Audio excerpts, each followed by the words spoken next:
অ্যাপে দেশ বিদেশের যে কোনো জায়গা থেকে অ্যাকাউন্ট খুলতে পারবেন কোনো ঝামেলা ছাড়াই। সেলফিন, আগামীর ব্যাংকিং।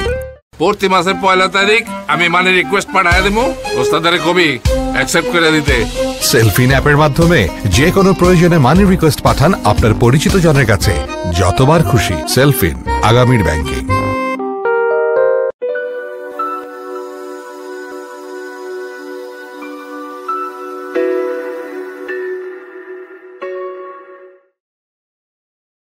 আসসালামু আলাইকুম বন্ধুরা, কেমন আছো তোমরা?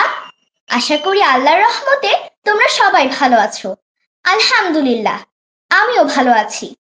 দেশে কিংবা বিদেশে, কাছে কিংবা দূরে, আপনারা যে যেখান থেকে আমাদের আজকের এই অনুষ্ঠানটি দেখছেন, আপনাদের সকলকে জানাচ্ছি শুভেচ্ছা। শুরু করছি ইসলামী ব্যাংক পিএলসি নিবেদিত কিডস ক্রিয়েশন টিভির জনপ্রিয় অনুষ্ঠান মাথায় কত প্রশ্ন আসে। আজ আমাদের সকল প্রশ্নের উত্তর দেওয়ার জন্য আমাদের সাথে উপস্থিত আছেন শাইখ মাওলানা রফিকুল ইসলাম মিয়াজি, বিশিষ্ট আলেমে দ্বীন ও চেয়ারম্যান আন-নাহদা ফাউন্ডেশন। আসসালামু আলাইকুম শাইখ। ওয়ালাইকুম আসসালাম ওয়া রাহমাতুল্লাহি ওয়া বারাকাতুহু। আমাদের মাঝে আপনাকে স্বাগত জানাচ্ছি। আলহামদুলিল্লাহ, আমি ভালো আছি। আপনি কেমন আছেন? জি আলহামদুলিল্লাহ, আল্লাহ তাআলার মেহেরবানিতে ভালো। এই পর্বে আমাদের সাথে লাইভে যুক্ত আছে সুধা আসিয়া, জুহাইরা ইবনাত সাবাবা, আব্দুল্লাহ আল মারুফ সাইফুল্লাহ এবং নুসাইবা মারিয়াম ওহি। শুরু করছি আমাদের মূল অনুষ্ঠান। আজ শাইখের কাছ থেকে আমাদের সকল প্রশ্নের উত্তরগুলো জেনে নিব ইনশাআল্লাহ। তার আগে একটি ছোট্ট অনুরোধ, আপনারা বেশি বেশি করে লাইক, কমেন্ট এবং শেয়ার করে অনুষ্ঠানটি সবার মাঝে ছড়িয়ে দিন। শুরু করছি আমাদের মূল অনুষ্ঠান। আজকে প্রথম প্রশ্ন করবে নুসাইবা মারিয়াম ওহি। নুসাইবা মারিয়াম ওহি, তুমি তোমার প্রশ্নটি করতে পারো। আসসালামু আলাইকুম। কেমন আছেন? ওয়ালাইকুম আসসালাম ওয়া রাহমাতুল্লাহ। জি মামুনি বলো। জান্নাত কেমন জায়গা? আমি গেলে কি আমি বলতে পারবো? জি জি জি, ধন্যবাদ ধন্যবাদ ধন্যবাদ মামুনি। নুসাইবা, তোমাকে অনেক ধন্যবাদ সুন্দর প্রশ্ন করবার জন্য। আলহামদুলিল্লাহ, আল্লাহ তাআলার শুকরিয়া যে তিনি আমাদেরকে আজকের এই মোবারক আয়োজনে যুক্ত হওয়ার তৌফিক দিয়েছেন। তুমি প্রশ্ন করেছো জান্নাত কেমন হবে আর সেখানে গেলে তুমি তোমার মতো যারা ছোটরা তারা কি খেলতে পারবে কিনা। হ্যাঁ অবশ্যই, আল্লাহ তাআলা জান্নাতকে সমস্ত মানে নেয়ামত, ভালো কিছু দিয়ে ভরপুর করে রেখেছেন। কোরআন মাজিদে আল্লাহ তাআলা খুব সুন্দর করে বলেছেন আমাদেরকে, আউযু বিল্লাহি মিনাশ শাইতানির রাজিম, ওয়ালাকুম ফিহা মা তাশতাহি আনফুসুকুম ওয়ালাকুম ফিহা মা তাদউন। জান্নাত হলো এমন, সেখানে তোমার মন যা চাইবে সব পাওয়া যাবে, এবং যা কিছু তুমি বলবে সেটাও পাবে। মনে মনে যেটা আশা করবে এটা যদি আমার হতো, সেটাও তুমি পেয়ে যাবে। তো জান্নাত হলো এই রকম, সেখানে নেই বলতে কিছু নেই, মানুষ যা চাইবে সব পাবে। তো সেখানে ছোটরা থাকলে ছোটরা যেটা চাইবে ছোটরা তা পাবে, বড়রা যা চাইবে সেটাও তারা পাবে। সমস্ত সুখ সেখানে রয়েছে। একটা হাদিসে কুদসিতে এসেছে, আল্লাহ তাআলা বলেছেন, হাদিসে কুদসি হলো সেগুলো যে হাদিসে আল্লাহ তাআলা বলেছেন এই কথাটা আছে। তো তিনি বলেছেন যে আ'দাতু লিইবাদিয়াস সালিহিন মা লা আইনুন রাআত। আমি আমার নেককার বান্দাদের জন্য, যারা ভালো মানুষ, দিনদার, নেককার, আল্লাহ তাআলাকে মেনে চলে, রাসূল সাল্লাল্লাহু আলাইহি ওয়াসাল্লামকে মেনে চলে, তাদের জন্য আমি প্রস্তুত করেছি জান্নাত। ঠিক আছে, মা লা আইনুন রাআত, এত সুন্দর সুন্দর জিনিসগুলো দিয়ে ভরপুর করে রেখেছি যে পৃথিবীর কোনো চোখ এত সুন্দর কিছু দেখেনি। আমরা তো অনেক কিছু দেখি পৃথিবীতে সুন্দর, কিন্তু জান্নাত এর চেয়ে সুন্দর। ওয়ালা উযুনুন সামিআত, জান্নাত এত সুন্দর, সেটার কথা পৃথিবীর কেউ এটা কারো কাছ থেকে শোনা যায় না। মানে সেখানে গেলে আমরা যা কিছু শুনি তার চেয়ে অনেক চমৎকার কিছু দেখবো। ওয়ালা খাতারা আলা কলবি বাশার, আমরা মনে মনে যা কল্পনা করি যে জান্নাত বোধহয় এত সুন্দর, জান্নাত তার চেয়েও সুন্দর। এটি হলো বিষয়।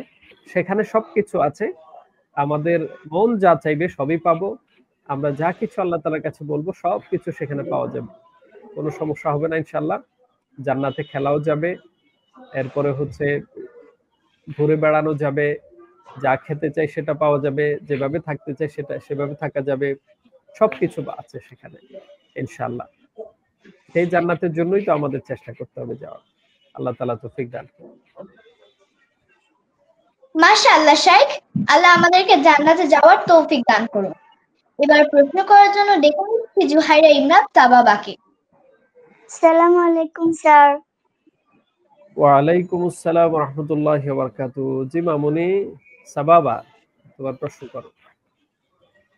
স্যার, আল্লাহ চাইলেই তো আদম আলাইহিসসালামকে আগুন দিয়ে তৈরি করতে পারতেন, কিন্তু কেন শয়তানকে আগুন দিয়ে তৈরি করে আদম আলাইহিসসালামকে কেন মাটি দিয়ে তৈরি করেছেন? আচ্ছা, মাশাআল্লাহ, সুন্দর প্রশ্ন। জানার অনেক ইচ্ছে, তাই না? যে আল্লাহ তাআলা আমাদের আদি পিতা আদম আলাইহিস সালাম, যাকে বলা হয় আবুল বাশার, সমস্ত মানুষের মানব জাতির পিতা যিনি, তাকে মাটি থেকে সৃষ্টি করলেন। তিনি বলেছেন ইন্নী খালিকুন বাশারাম মিন তিন। ফেরেশতাদের সাথে যখন তিনি আলোচনা করছিলেন যে আমি মানুষ বানাতে চাই মাটি দিয়ে, মাটি থেকে মানুষ বানাতে চাই, তার মানে হচ্ছে মানুষের মূল উপাদান এখানে, যদিও আমাদের পানি আছে, বিভিন্ন উপাদান আছে, মূল উপাদানটা হলো মাটি, মাটি থেকে সৃষ্টি। তো আল্লাহ তাআলা মানুষকে আগুন থেকে না বানিয়ে মাটি থেকে বানালেন কেন? এগুলো হচ্ছে আল্লাহ তাআলার সৃষ্টির হিকমত, আল্লাহ তাআলার সৃষ্টির রহস্য। তিনি মানুষের জন্য মাটিটাকে পছন্দ করেছেন। তো সেক্ষেত্রে এটার তো আলাদা কোনো রিজন নেই। তো আল্লাহ তাআলা যখন ইবলিসকে বলেছিলেন যে তুমি আদমকে সিজদা করো, তখন ইবলিস বলেছে, যুক্তি দিয়েছে, আগুন হলো উপরে থাকে, মাটি নিচে থাকে। খালাকতানি মিন নারি ওয়া খালাকতাহু মিন তিন। আদমকে বানিয়েছো মাটি থেকে, আমাকে বানিয়েছো আগুন থেকে, আগুন তো উপরে থাকে, আগুন কেন মাটিকে সিজদা করবে? এটা ইবলিস যুক্তি দিয়েছে। আসলে ভালো আর মন্দ, আগুনও আল্লাহ তাআলার সৃষ্টি, মাটিও আল্লাহ তাআলার সৃষ্টি, কিন্তু কে কোন উপাদানের সৃষ্টি এটা বড় বিষয় নয়। আল্লাহ তাআলা কাকে কতটুকু সম্মান দিয়েছে, তিনি মানুষকে অধিক সম্মান দিয়েছেন। যে ওয়ালাকাদ কাররামনা বানি আদম, যে আমি আদম সন্তানকে সম্মানিত করেছি। সুতরাং আমাদেরকে আল্লাহ তাআলা সম্মানিত করেছেন, এটা হলো মূল বিষয়। আরেকটি ব্যাপার হলো, মাটির তৈরি সব মানুষ কি সমান সম্মানের অধিকারী? না, মানুষ সম্মানিত হবে তার কর্মের মাধ্যমে। কেউ যদি আল্লাহর কথা শুনে, রাসূল সাল্লাল্লাহু আলাইহি ওয়াসাল্লামের কথা শুনে, ইসলাম মেনে চলে, ভালো ভালো কাজ করে, গুনাহের কাছ থেকে বেঁচে থাকে, তাহলে তাদেরকে আল্লাহ তাআলা বেশি সম্মান দেন। এবং যারা আল্লাহ তাআলাকে ভয় করে চলে, তিনি বলেছেন ইন্না আকরামাকুম ইনদাল্লাহি আতকাকুম, তোমাদের মধ্যে যে আল্লাহ তাআলাকে বেশি ভয় করে, আল্লাহ তাআলাকে বেশি মানে, সে হচ্ছে সবচেয়ে বেশি সম্মানিত। তার মানে হচ্ছে কে কোন উপাদানের সৃষ্টি, সেটা চেয়ে গুরুত্বপূর্ণ বিষয় হলো আল্লাহ তাআলার কাছে কে কত প্রিয়। তো এটা হলো মূল বিষয়, যে আল্লাহ তাআলা আমাদেরকে পৃথিবীতে পাঠিয়ে বলেছেন যে আল্লাযী খালাকাল মাউতা ওয়াল হায়াতা লিয়াবলুয়াকুম আইয়ুকুম আহসানু আমালা, যে আল্লাহ তাআলা আমাদের জীবন এবং মৃত্যু সৃষ্টি করলেন। এই যে পৃথিবীতে পাঠাচ্ছেন, আবার নিয়ে যাচ্ছেন, একজনের জন্ম হয় আবার মৃত্যু হয়ে যায়, এটা কেন দিলেন? এই হায়াতটা কেন দিলেন? তিনি দিয়েছেন যে আমাদের কার কর্ম সুন্দর সেটা দেখার জন্য। সুতরাং যার কর্ম ভালো, সে কিসের তৈরি, এটার চেয়ে বড় বিষয় হলো তার কর্মটা ভালো, সে আল্লাহ তাআলার কাছে প্রিয়। এটা হলো মূল বিষয়। আর সবচেয়ে গুরুত্বপূর্ণ কথা হলো, আল্লাহ তাআলা আমাদেরকে মাটি থেকে সৃষ্টি করাকে পছন্দ করেছেন, আমরা এতে খুশি, এবং এটাই আমাদের শ্রেষ্ঠত্ব। আর যেহেতু আমরা মাটিতেই থাকবো, সারা পৃথিবীতে তো মাটিতেই ভরা, তো মাটিতে থাকার কারণে মাটির স্বভাবের সাথে আমাদের স্বভাবের মিল আছে, মাটির মানুষ বলে না। এই জন্য আল্লাহ তাআলা পছন্দ করেছেন মাটি থেকে সৃষ্টি করতে, এটাই হলো মূল বিষয়। আমরা সেটির উপরেই সন্তুষ্ট আছি, এবং আল্লাহ তাআলার প্রিয় হওয়ার জন্যই আমরা চেষ্টা করবো ইনশাআল্লাহ। জি, ধন্যবাদ। মাশাআল্লাহ শাইখ, আল্লাহ আমাদেরকে তাকওয়াবান মানুষ হিসেবে কবুল করুন, আমিন।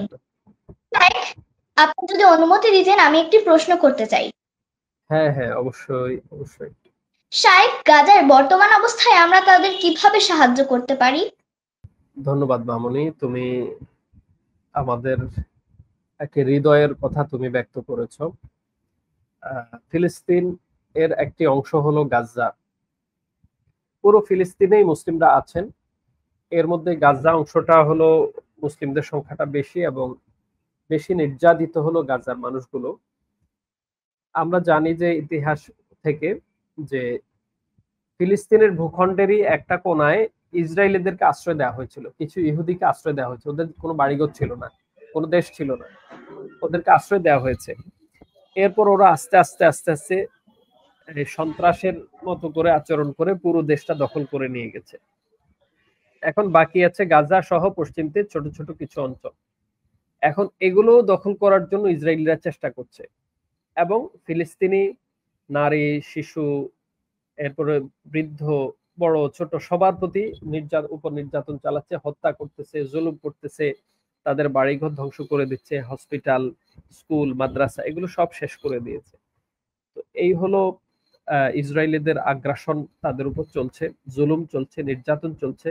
এবং তোমরা জানো যে অনেক শিশু সেখানে শহীদ হয়েছে, অনেক শিশু, হাজার হাজার শিশুরা শহীদ হয়েছে, হাজার হাজার মায়েরা শহীদ হয়েছে, বাবারা শহীদ হয়েছে, অনেক ডাক্তার শহীদ হয়েছেন, সাংবাদিক শহীদ হয়েছেন, শিক্ষকরা শহীদ হয়েছেন, অনেকেই জুলমের শিকার হয়েছে। এখন আমরা বাংলাদেশ থেকে আমরা তাদের জন্য কি করতে পারি? এখানে আসলে তাদের জন্য সবচেয়ে বড় সহযোগিতা দরকার ছিল এই জুলুম বন্ধ করা, ইসরায়েলিদেরকে দমন করার জন্য ওই শক্তি থাকা এবং ওই শক্তি প্রয়োগ করে জুলুম বন্ধ করা।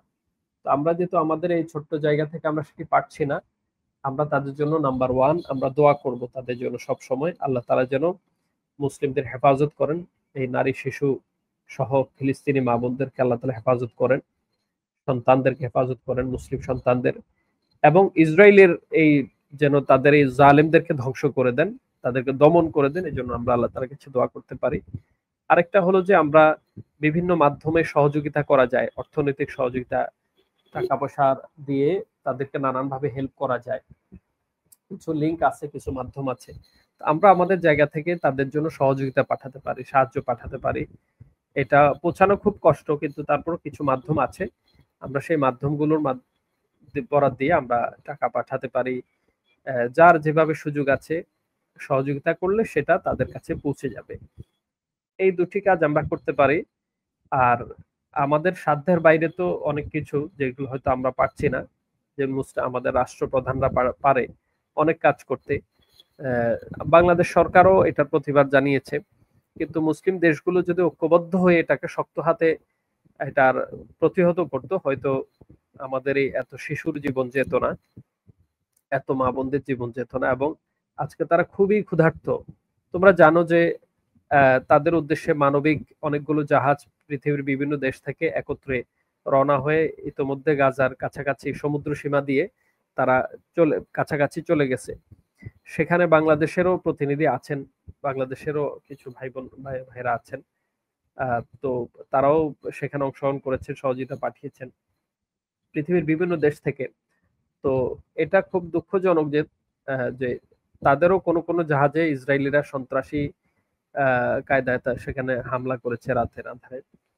তো এখনো কিছু কিছু জাহাজ গাজার কাছাকাছি পৌঁছেছে, এখনো তীরে পৌঁছেনি, আর বাকিগুলো পেছনে আছে। আমরা আল্লাহ তাআলার কাছে দোয়া করব ফিলিস্তিনের এই শিশুদের জন্য, মা বোনদের জন্য, ফিলিস্তিনি মজলুম ভাইদের জন্য যে খাবার সহ চিকিৎসা, ত্রাণ সামগ্রী, উপকরণ এগুলো যে পাঠানো হয়েছে, এটা যেন নিরাপদে তাদের কাছে পৌঁছে এবং তারা যেন অন্তত তাদের কষ্টটা কিছুটা লাঘব হয়। আমরা এটা আল্লাহ তার কাছে দোয়া করতে পারি ইনশাআল্লাহ। ধন্যবাদ শাইখ। আল্লাহ গাজার মুসলিমদের হেফাজত করুন এবং আমাদের ঐক্যবদ্ধ হওয়ার তৌফিক দিন, আমিন। এবার প্রশ্ন করার জন্য ডেকে নিচ্ছি নুসাইবা মারিয়া মহিকে। আল্লাহ আমাদের সব জানেন, তাহলে আমলনামা রাখার দরকার কেন? আচ্ছা, মাশাআল্লাহ, তুমি অত্যন্ত সুন্দর একটি প্রশ্ন করেছো, যে আল্লাহ তাআলা তো সবই জানেন, তাহলে আমলনামার আবার প্রয়োজনটা কি, লেখার প্রয়োজনটা কি? প্রথমত আসি, তুমি যেটা বলেছো আল্লাহ তাআলা সব জানেন, এটা আল্লাহ তাআলা নিজেই বলেছেন, ইন্নাল্লাহা আলিমুম বিযাতিস সুদূর। আল্লাহ তাআলা সব জানেন, অন্তরের খবরও জানেন, মনে মনে যা চিন্তা করি সেটাও তিনি জানেন।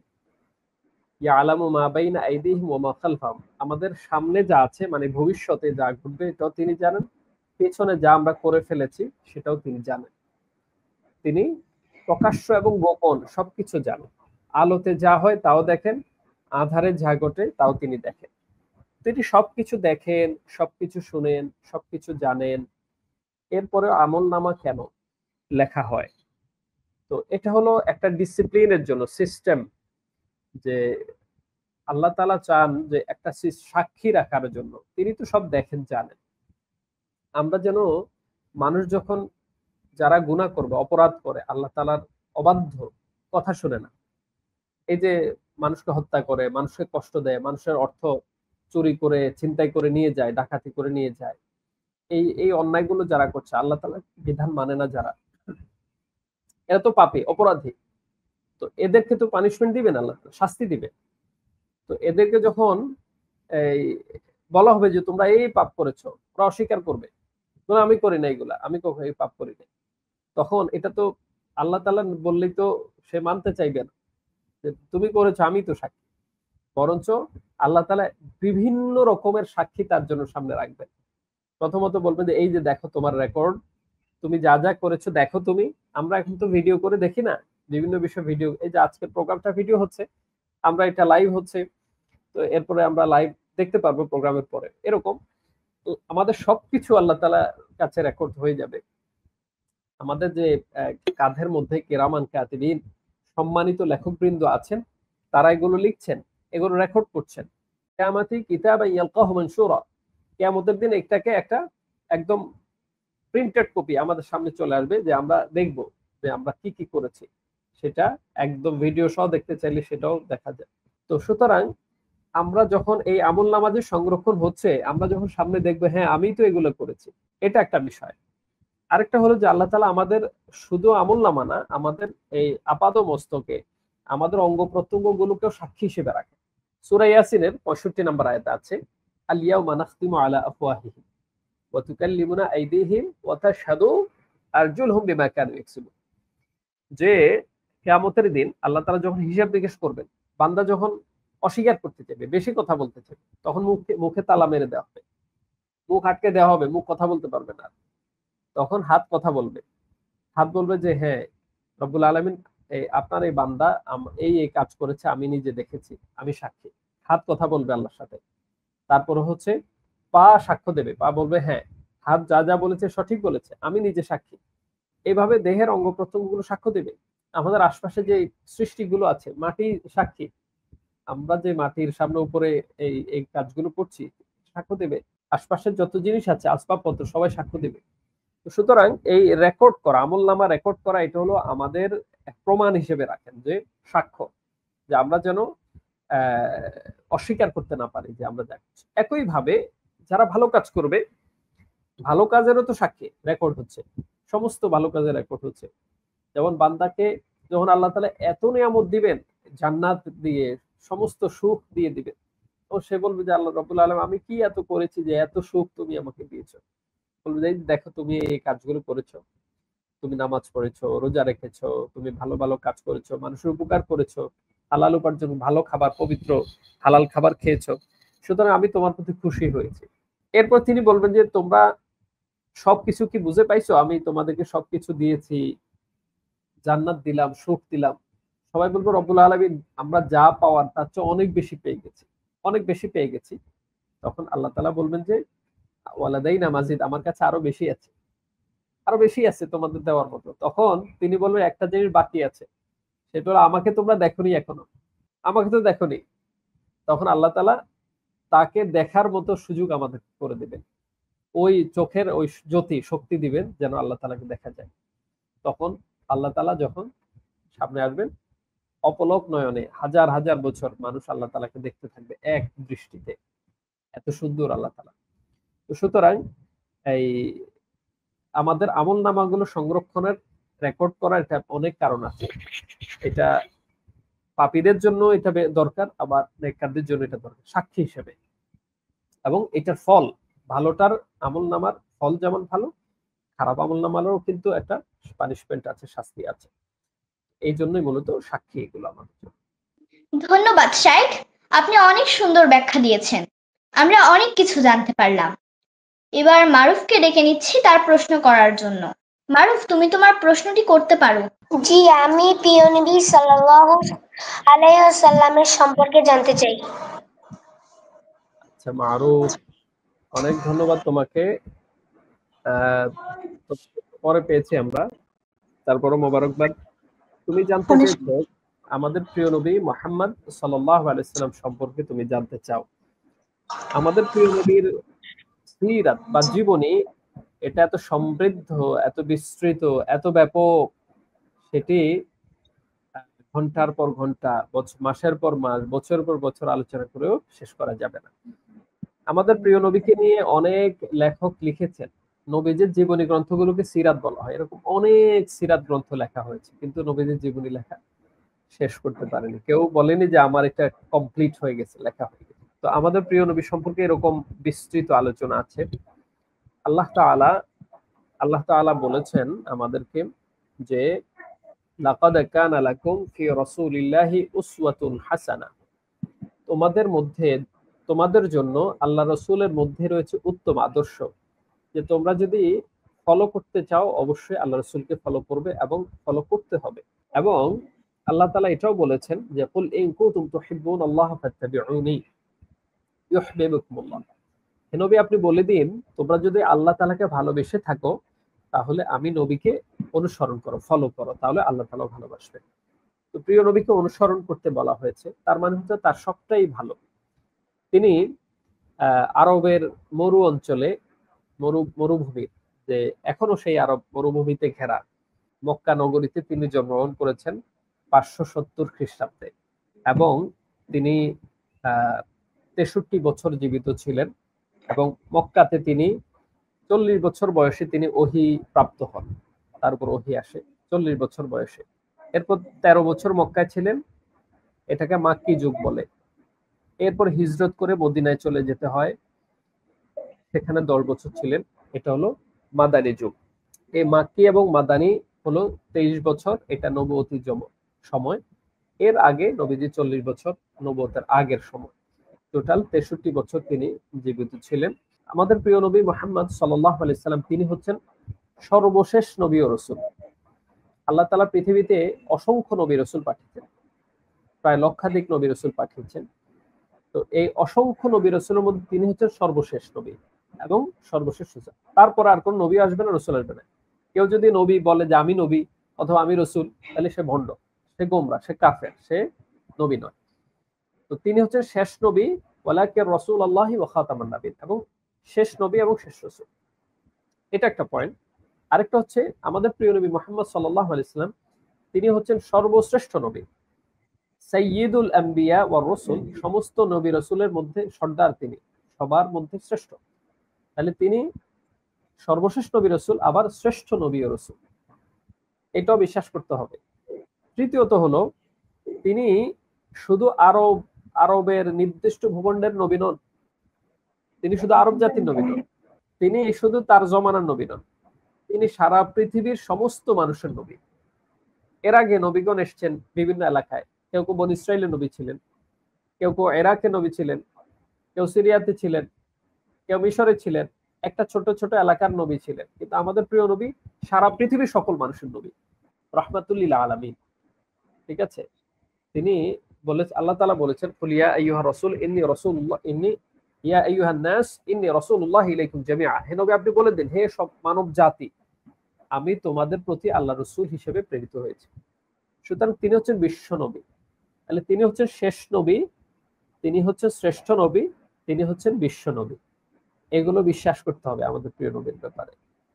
ঠিক আছে, তিনি ছোটদের জন্য আদর্শ, বড়দের জন্য আদর্শ, সবার জন্য আদর্শ। তিনি যখন সন্তান ছিলেন শ্রেষ্ঠ সন্তান ছিলেন, তিনি যখন বাবা হলেন শ্রেষ্ঠ বাবা, তিনি যখন প্রেসিডেন্ট হলেন তিনি শ্রেষ্ঠ প্রেসিডেন্ট। তিনি মদিনার যে মুসলিম স্টেট বা ইসলামী রাষ্ট্র হলো সেটা তিনি প্রধান ছিলেন, প্রেসিডেন্ট ছিলেন। তো সুতরাং আমাদের প্রিয় নবী ছিলেন সকল দিক থেকে সেরা, সকল দিক থেকে শ্রেষ্ঠ। তিনি আচরণে যেমন সেরা ছিলেন, তার দায়িত্ব পালনে সেরা ছিলেন, দেখতেও তিনি সবার চেয়ে সুন্দর ছিলেন, তিনি অনেক চমৎকার ছিলেন। তো মক্কায় ইসলাম প্রচারের জন্য তিনি যখন ইসলাম প্রচারের কাজ শুরু করলেন এবং এক পর্যায়ে মক্কাবাসীরা এই নবীজিকে হত্যার জন্য প্রস্তুতি নেয়, তখন তিনি মদিনায় চলে যান। তো সে রাতের ঘটনায়ও দেখা যাচ্ছে মক্কার সমস্ত গোত্র, 12টি গোত্র সবাই মিলে ঐক্যবদ্ধ হয়ে যে সব গোত্র থেকে জওয়ান, যে শক্তিশালী জওয়ান এক প্রতিনিধি এসছে, রাতের বেলা নবীজিকে ঘেরাও করে ফেললো, যে সকাল বেলা হলেই নবীজিকে বের হলে হত্যা করবে, এটা সিদ্ধান্ত। আল্লাহ তাআলা নবীজিকে জানিয়ে দিন আপনি হিজরতে চলে যান মদিনার উদ্দেশ্যে। তো যাবেন কেমনে? চারপাশে তো সব শত্রুরা ঘেরাও করে রাখছে অস্ত্র সহ। তখন নবীজি এক মুঠি বালি নিয়ে ছেড়ে দিলেন। আল্লাহ তাআলা প্রত্যেকের চোখের মধ্যে বালিটা পৌঁছায় দিলেন। সবাই কেউ কিছু দেখতে পায় না। এর মধ্যে নবীজি বের হয়ে গেছেন, তারা অন্ধ হয়ে গেছে, দেখে নাই। কিছুক্ষণের জন্য সবাই অন্ধ হয়ে গেছে। নবীজি হিজরত করে চলে গেলেন এবং মক্কায় নবীজির সাহাবীদের উপর অনেক নির্যাতন, অনেক সাহাবী শহীদ হয়েছে, সুমাইয়া রাদিয়াল্লাহু আনহা শহীদ হয়েছে, ইয়াসির শহীদ হয়েছে, তো অনেক শহীদ হয়েছে, বেলাল, খাব্বাব, তারা নির্যাতিত হয়েছে। কিন্তু অষ্টম হিজরিতে মদিনা থেকে যখন নবীজি 10,000 সৈন্য নিয়ে মক্কায় প্রবেশ করেন, বিনা রক্তপাতে নবীজি মক্কা জয় করেন এবং মক্কা নগরীতে যত মূর্তি ছিল সব ভেঙে ফেলা হয় এবং তিনি সবাইকে ক্ষমা করে দেন, যে তোমরা, আমি তোমাদের সবাইকে মাফ করে দিই, যে তোমরা আমাদের বের করে দিয়েছো কিন্তু আমরা তোমাদের সবাইকে আজকে মাফ করে দিলাম। এটা হলো আমাদের নবী ছিলেন অত্যন্ত দয়ালু, ক্ষমাশীল এবং মানুষের প্রতি তার অনেক ভালোবাসা ছিল। তো সুতরাং আমাদের উচিত নবী করিম সাল্লাল্লাহু আলাইহি ওয়াসাল্লামের প্রতি বেশি বেশি দুরূদ পাঠ করা, সাল্লাল্লাহু আলাইহি ওয়াসাল্লাম, আল্লাহুম্মা সাল্লি আলা মুহাম্মাদ ওয়া আলা আলি মুহাম্মাদ, বিভিন্ন ভাবে দুরূদ পাঠ করা যায়। নবীজির প্রতি বেশি দুরূদ পাঠ করা আর নবীজিকে অনুসরণ করা, এটি হলো আমাদের দায়িত্ব। ধন্যবাদ শাইখ। আল্লাহ আমাদের নবীজির সুন্নাহ অনুসরণ করার তৌফিক দিন, আমিন। এবার প্রশ্ন করার জন্য ডেকে নিচ্ছি জুহাইরা ইবনাত সাবাবাকে। স্যার, কেন জিনরা থাকতো আবার আল্লাহ মানুষকে তৈরি করেছেন? আচ্ছা, মাশাআল্লাহ, জুহাইরা ইবনাত সাবাবা প্রশ্ন করেছে জিন থাকতে মানুষকে কেন সৃষ্টি করলেন আল্লাহ তাআলা। তো জিন জাতি, তোমরা নিশ্চয় জেনেছো ইতোমধ্যে, আল্লাহ তাআলা এক সময় জিন জাতিকে সৃষ্টি করলেন তার ইবাদত করার জন্য। মানুষ ছিল না তখন। তো জিন জাতি এই হাজার হাজার বছর তারাও ইবাদত করেছে, মানে তারাও বেঁচে ছিল। তো তাদের মধ্যেও মানুষের মতো খারাপ ভালো সব রকমের ছিল। ভালো জিন ছিল যারা আল্লাহ তাআলার ইবাদত করতো, এখনো আছে যারা আল্লাহ তাআলার ইবাদত করে, ঈমানদার। আবার খারাপ জিনও ছিল যেগুলো শয়তান বলি আমরা, তারা আল্লাহ তাআলার নাফরমানি করেছে। মানুষের মধ্যে যেমন কাফের আছে, জালিম আছে, খুব খারাপ লোক আছে, এরকম জিনদের মধ্যেও ছিল। একটা পর্যায়ে জিনদের মধ্যে খারাপের সংখ্যাটা অনেক বেড়ে গেছে এবং তারা পরস্পর মারামারি, কাটাকাটি, রক্তপাত শুরু করে দিয়েছে। মানে এত বেশি ফাসাদ সৃষ্টি করেছে, তখন আল্লাহ তাআলা সিদ্ধান্ত নিলেন যে না, এরা পৃথিবীতে বিশৃঙ্খলা তৈরি করেছে, ফাসাদ তৈরি করেছে, প্রচুর মারামারি কাটাকাটি করতেছে। সুতরাং আমি একটা ভালো জাতি, আরেকটা জাতি তৈরি করব যারা এদের চেয়ে ভালো, এদের চেয়ে ভালো হবে, আল্লাহ তাআলা ইবাদত করবে, আল্লাহ তাআলা কথা শুনবে, ফিতনা ফাসাদ করবে না। সুতরাং আল্লাহ তাআলা মানব জাতিকে সৃষ্টি করেছেন যে জিন জাতির চেয়ে আমরা ভালো কাজ করব এবং আমরা আল্লাহ তাআলার দাসত্ব করব। এই জন্য তিনি সূরা জারিয়াতের মধ্যে তিনি বলেছেন যে ওয়ামা খালাকতুল জিন্না ওয়াল ইনসা ইল্লা লিয়াবুদুন, আমি জিন জাতিকেও সৃষ্টি করেছি আমার ইবাদত করার জন্য, মানুষকেও সৃষ্টি করেছি আমার ইবাদত করার জন্য। সুতরাং আল্লাহ তাআলা আমাদেরকে সৃষ্টি করেছেন মূলত তার ইবাদত করার জন্য। এবং শুরুতে আমি বলেছি লিয়াবলুয়াকুম আইয়ুকুম আহসানু আমালা, সূরা মুলকের 2 নম্বর আয়াত, যে তিনি দেখতে চান, পরীক্ষা নিতে চান যে কার আমলটা সুন্দর। তো সুতরাং তিনি মানব জাতিকে সৃষ্টি করেছেন যে তারা যেন ভালো আমল করে, ভালো ইবাদত করে, এবং জিন জাতি যে মারামারি কাটাকাটি করেছে, রক্তপাত করেছে, এটা যেন আমরা না করি। এই জন্য আল্লাহ তাআলা আমাদেরকে সৃষ্টি করলেন। কিন্তু যদিও মানুষদের মধ্যে অনেকেই এগুলো করছে, হত্যা করতেছে, মানুষদেরকে জুলুম করতেছে, চুরি করতেছে, দুর্নীতি করতেছে, মানুষের সম্পদ মেরে খাচ্ছে, আছে না? তো এগুলো আল্লাহ তাআলা এই জন্য আমাদের সৃষ্টি করেন। তিনি চেয়েছেন যে জিন জাতি এগুলা করছে, মানুষ যেন এটা না করে, এই জন্যই তিনি মানুষকে সৃষ্টি করেছেন। মাশাআল্লাহ শাইখ। শাইখ, আপনি অনুমতি দিলে আমি একটি কবিতার কিছু অংশ বলতে চাই। হ্যাঁ হ্যাঁ, অবশ্যই অবশ্যই, বলো ইনশাআল্লাহ। আবৃত্তি করছি কবি ফরুক আহমেদ রচিত পাঞ্জেরি। রাত পোহাবার কত দেরি পাঞ্জেরি, এখনো তোমার আসমান ভরা মেঘে সেতারা হেলাল এখনো ওঠেনি জেগে।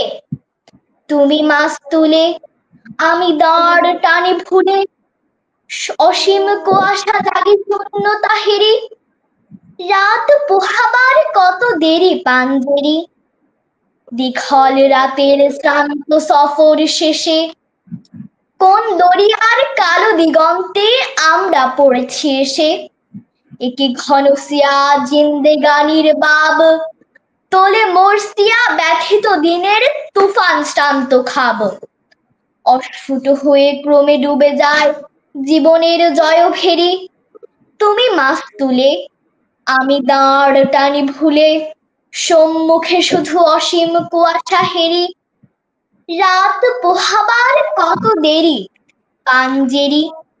ধন্যবাদ। মাশাআল্লাহ সাবা, অনেক সুন্দর করে কবিতা আবৃত্তি করেছো। পাঞ্জেরি এটা জাগরণী একটি কবিতা। ধন্যবাদ তোমাকে। শাইখ, আমাদের অনুষ্ঠানের সময় চলে এসেছে, আপনার অনুমতি হলে আমরা অনুষ্ঠানটি শেষ করতে পারি। জি ইনশাআল্লাহ আমরা শেষ করতে পারি। আজকে শাইখের উত্তর এবং বন্ধুদের প্রশ্নের মাধ্যমে আমরা অনেক কিছু জানতে পেরেছি। আপনারা এতক্ষণ যারা আমাদের এই অনুষ্ঠানটি দেখেছেন, আপনাদের সকলকে জানাচ্ছি অনেক কৃতজ্ঞতা জানাচ্ছি শাইখের প্রতি, শত ব্যস্ততার মাঝেও তার মূল্যবান সময় আমাদেরকে দেওয়ার জন্য। প্রিয় শাইখ, আল্লাহর দরবারে আপনার দীর্ঘ এবং নেক হায়াত কামনা করছি। কৃতজ্ঞতা জানাচ্ছি প্রশ্নকারী বন্ধুদের প্রতি। ইনশাআল্লাহ আগামীতে আবার নতুন কিছু প্রশ্ন নিয়ে এবং নতুন কিছু জানার আগ্রহ নিয়ে। আজ তাহলে এই পর্যন্তই। সবাই ভালো থাকবেন, সুস্থ থাকবেন, কিডস ক্রিয়েশনের সাথে থাকবেন। আসসালামু আলাইকুম ওয়া রাহমাতুল্লাহ।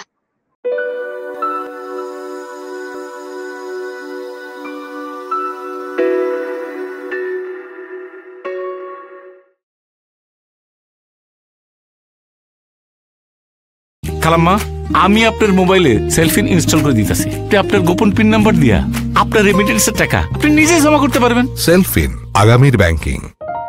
পাসপোর্ট, ট্যাক্স, ভ্যাট, গাড়ি রেজিস্ট্রেশন সহ 196 ধরনের সরকারি সেবার পেমেন্ট করতে পারবেন সেলফিনের মাধ্যমে। সেলফিন আগামীর ব্যাংকিং।